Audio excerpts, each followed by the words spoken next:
Hello there! I wanted to do a quick discussion today about audiobooks because it's not really a topic that I've discussed, and I think I have quite an interesting relationship with audiobooks because I'm not really the most avid fan, but I have managed to find a way to get along with them. So I thought I'd make this video just to help out people who are also struggling to enjoy audiobooks and wanted some tips on how to get around it. So I am very much a visual learner. I absorb information by reading it. That's just how I've always been. So when someone's speaking a book at me, I very easily get distracted and lose the trail of thought, and it can be really difficult for me.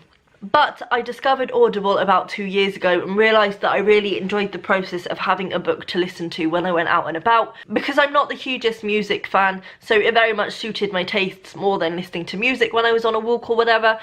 So I got into the habit of having an audiobook all the time. At first I did become a member of Audible because, disclaimer, audiobooks are extremely expensive. They're sort of generally £5 or £6 or even £10 more expensive than a physical book, sometimes even more if there are a lot of different narrators on the same story, which I find really irritating actually, because Audible's excuse for the extra expense is that it takes a long time to record them, even though when you consider that an author is working on a book for a year or maybe even more before it is released, and yet they only get £8.99. Anyway, that's a whole different video. So I signed up to Audible for £7.99 a month, where you get 1 credit and that buys you 1 audiobook a month. I am no longer a member because I realised that I was sort of scraping the barrel for books that I wouldn't probably pay £7.99 for in a shop. So I decided to quit my subscription, but I do still buy the daily deals. So every day Audible has a daily deal, which is normally £1.99 or £2.99, around that bracket. And they are generally cheesy crime thrillers and things like that, but sometimes you do get a gem in there, and I have got quite a good backlog of audiobooks on my Audible account now, which is quite exciting. So my first point is that it took me a while to find the style of audiobook I wanted, and I did have to download quite a few duds before I got to that. The main one being Jonathan Strange and Mr. Norrell, which I didn't realise how long it was when I downloaded it. I also didn't realise that it is an incredibly dense book. And there are really long footnotes which were near enough impossible to keep track of. So I got 7 hours into that and then put it to the side. But through trial and error, I realised that fiction with a really simplistic plot was best for me, or non-fiction, but not really dense non-fiction. So like memoirs and things like that were the perfect audio experience for me, because I find that their books, especially with the memoirs, you don't particularly have to keep up with a running plot. So it doesn't matter if you zone out or miss a few lines here and there, you still get the overall sense of what the person is trying to tell you. That said, I do prefer it when people narrate their own memoirs. I think it gets quite confusing when the narrator is not the person who wrote the memoir, because you kind of automatically put that memoir to that voice. So I do prefer it when it's got that personal touch. So if you've been picking up and struggling with really long-winded and heavy audiobooks, I would recommend just stripping it back and making it more simplistic, even if that's not the kind of thing you would normally read, because I have picked up a few audiobooks that I would probably not have even picked them up if I was reading them physically. I certainly wouldn't have finished them, and one that I finished this month is a prime example of that, which I won't talk about too much because I haven't wrapped it up, but it's a book that really wouldn't have interested me if I was reading it in the physical format, and yet I quite enjoyed it. Like, it wasn't a blow-away book, but I quite enjoyed the experience of listening to it, and I find that a few times. So as I say, even if simplistic books aren't so much your style, I would recommend giving them a go in audio format. I think it works better, and it certainly helped me to get going on my Audible journey.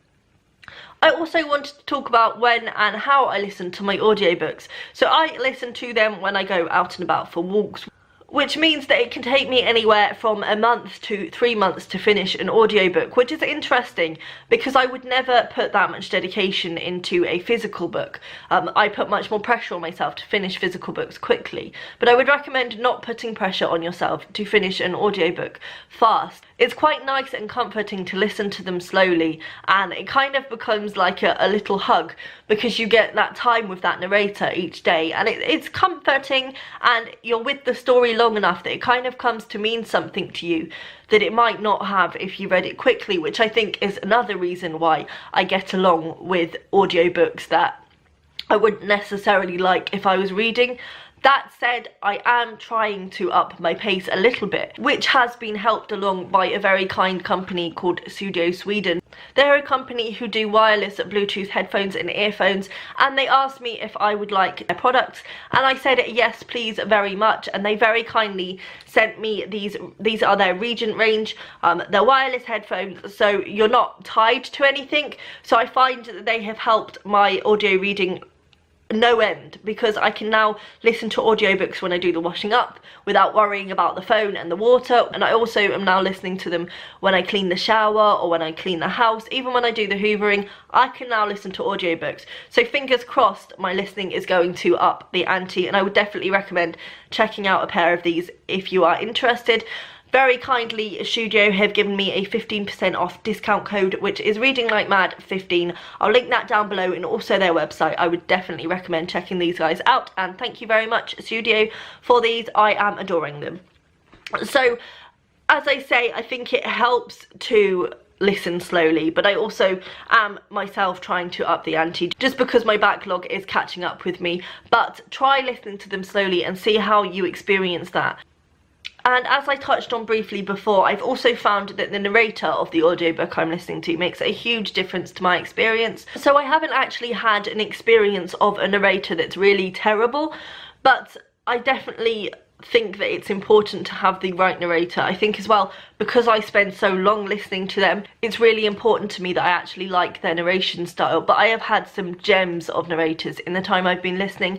As I mentioned before, I do prefer when an author narrates their own work, and I am at the moment listening to Jeanette Winterson's Oranges Are Not the Only Fruit, which Jeanette Winterson narrates, and while it's not my favourite book in the world, I really enjoy Jeanette's narration, and I think it makes a huge difference to the experience of listening to the book. Other examples are Shrill by Lindy West was really fantastic, and I loved her narration.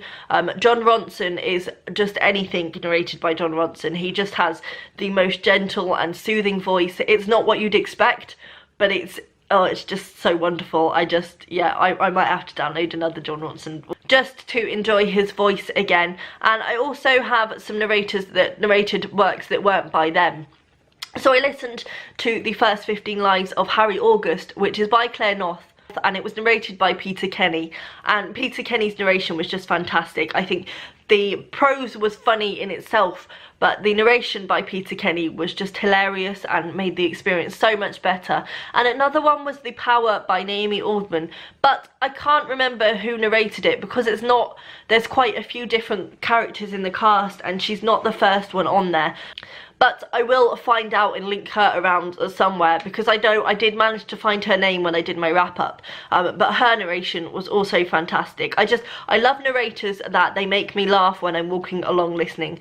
I think that's the sign of a really good narrator. I also enjoy narrators who do a lot of different voices. I think that's a lot of fun. And I also really enjoy it when there's little additions. I think it's really clever, and it kind of takes you back to the days of like radio plays and things like that. So I like it when there's like phones ringing, or if someone's down the phone. I listened to one audiobook where conversations down the phone were sort of muffled on the other end and things like that. I just really enjoy that process. I think it adds to the whole experience of listening to a book, and it makes it a lot of fun. So try out a few different narrators. If you haven't got along with a certain audiobook, it might just be that the wrong narrator is doing it. I would, as I say, overly recommend listening to authors who are reading their own work, just because I think it adds a lot and they're the best people for the job, really. So yeah, that's all my tips and pointers, really. I hope these are useful for those of you who have been struggling with audiobooks, because I know when I started out I was quite upset that I couldn't get along with books, because I did really enjoy the process of having a book on the go. But I think it's just a process of trial and error and working out what works for you. The thing is, it's confusing because it's a very different medium, so you'd expect to enjoy the same books that you enjoy reading, but it's a really different process, and I think you are probably going to have completely different audio tastes to what you do physical tastes.